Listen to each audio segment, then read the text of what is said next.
Jika Anda mahu membunuh hati Anda, teruskan untuk bersendirian dan melakukan haram secara pribadi sepanjang masa. Inilah cara untuk mematikan hati Anda, mematikan personality Anda, mematikan keadaan mental dan kesihatan Anda. Anda tahu, saudara-saudara dan saudari-saudari, jika saya bertanya satu soalan, apa yang Anda fikir paling memberi kesan kepada hati?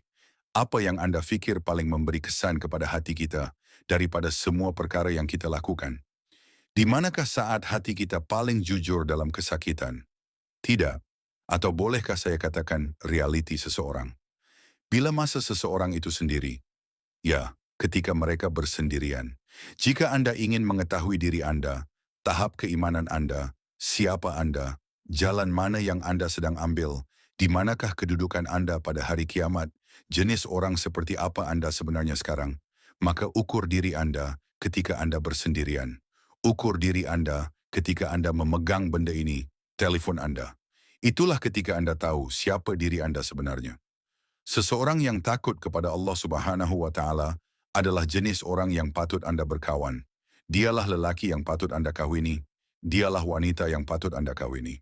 Tetapi sudah tentu mereka benar-benar takut kepada Allah dan Anda cuba mencari tahu sebanyak mana yang boleh, tanya tentang mereka dan sebagainya.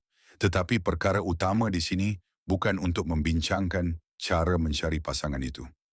Kita sedang bercakap tentang menjadikan itu sebagai matlamat, kerana lelaki dan wanita yang takut kepada Allah tidak akan terganggu sama ada mereka diperhatikan di tempat awam atau ketika mereka bersendirian. Mereka akan takut kepada Allah di tempat awam dan juga di tempat pribadi. Tetapi kita semua berdosa, kita semua lemah. Dan apabila kita bersendirian dalam pribadi, kita menjadi lemah dan kadangkala tersasar dan tergelincir. Jika Adam dan Hawa tergelincir ketika mereka di syurga dan Allah meninggalkan mereka seketika, mereka tergelincir dan tersasar, kita juga akan tergelincir. Tetapi itu bukanlah yang kita sedang bicarakan di sini. Allah tidak mengharapkan kesempurnaan daripada sesiapa. Tetapi ia adalah orang yang hanya akan menjadi soleh dan baik apabila mereka diperhatikan oleh orang lain hanya untuk memakai topeng. Dan apabila mereka bersendirian, mereka tidak sabar menunggu saat itu untuk melanggar semua batasan Allah Subhanahu wa Ta'ala tanpa ragu-ragu, tanpa penyesalan, tanpa taubat. Seolah-olah ia adalah sungai yang mengalir.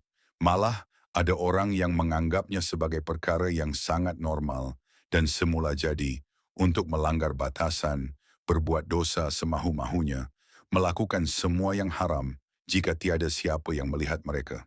Sesetengah orang melangkah lebih jauh untuk membuat diri mereka rasa lebih baik. Jika mereka merasa bersalah kerana melakukan kesalahan ketika mereka bersendirian, tidak diperhatikan, maka mereka akan mencari sekumpulan orang atau rangkaian sosial dan berkata, saya tiada apa yang perlu disembunyikan. Maka mereka mendedahkan siapa diri mereka sebenarnya secara diam-diam kerana mereka tidak tahan memendam rasa bersalah. Apa sebenarnya yang Anda lakukan di sini? Anda fikir Anda telah melakukan sesuatu yang baik untuk diri Anda. Tetapi apa yang Anda sebenarnya lakukan ialah, kini Anda telah melengkapkan kek itu.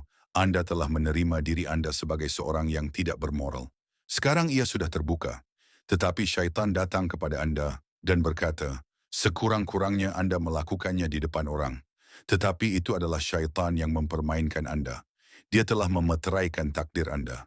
Dan itulah sebabnya, mungkin Anda pernah mendengar banyak soalan dan tertanya-tanya, mengapa Islam menekankan supaya kita menyimpan dosa kita secara rahsia, tidak terdedah?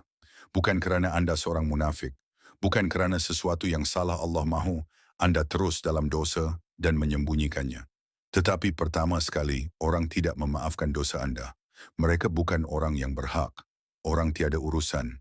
Anda tidak perlu mengaku kepada orang, seolah-olah Anda berkata, saya perlu mengakui siapa saya sebenarnya kepada orang ramai. Siapa orang ramai itu? Adakah orang ramai yang menciptakan Anda? Kita semua ada di sini untuk ujian yang sama. Kita sebagai orang Islam, kita tidak mengaku kepada orang ramai. Siapa mereka? Orang yang perlu kita mengaku kepadanya adalah satu Allah Subhanahu wa Ta'ala.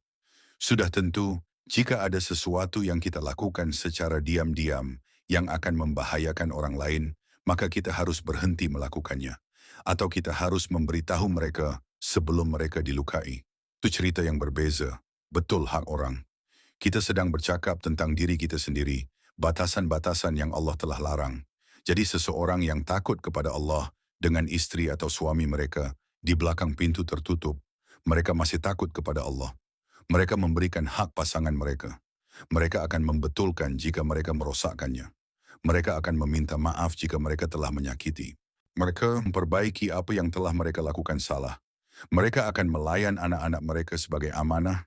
Mereka akan melayan pasangan mereka sebagai amanah. Mereka akan melayan ibu bapa mereka sebagai amanah. Orang seperti ini yang tahu bahwa Allah sedang memerhatikan mereka secara rahsia sama seperti di tempat awam. Lebih kecil risikonya untuk tersasar sepanjang masa.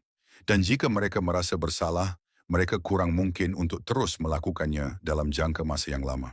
Dan jika mereka melakukannya, mereka akan menambah amal baik dan akan terus meminta Allah untuk mengampuni mereka, walaupun mereka terjatuh lagi. Tetapi mereka tidak akan pernah membiarkan diri mereka selesa dengan melakukan perkara yang salah secara rahsia. Jika Anda mahu membunuh hati Anda, maka biarkan dosa-dosa itu dibenarkan dan biarkan ia masuk ke dalam hati Anda. Biarkan ia mendefinisikan Anda. Sekarang, jika Anda mahu membunuh hati Anda, teruskan untuk bersendirian dan melakukan haram secara pribadi sepanjang masa. Inilah cara untuk mematikan hati Anda, mematikan personality Anda, mematikan keadaan mental dan kesehatan Anda. Dan betapa besarnya topik ini kamera tersembunyi.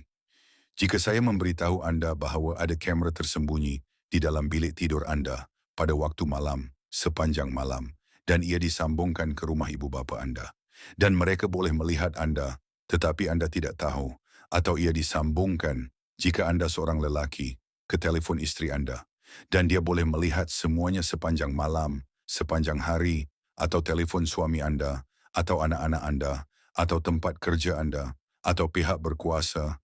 Bayangkan Anda sedang diawasi, dan kemudian Anda mengetahui bahwa ada kamera tersembunyi. Tidakkah tindakan Anda akan berubah? Saya berkata ini kepada pelajar-pelajar kami ketika kami mengajar di sekolah. Lihat, apabila Anda berkelakuan buruk, bayangkan kamera itu di sudut. Bayangkan ia disambungkan ke rumah ibu bapa Anda. Adakah Anda akan bertindak dengan cara yang sama?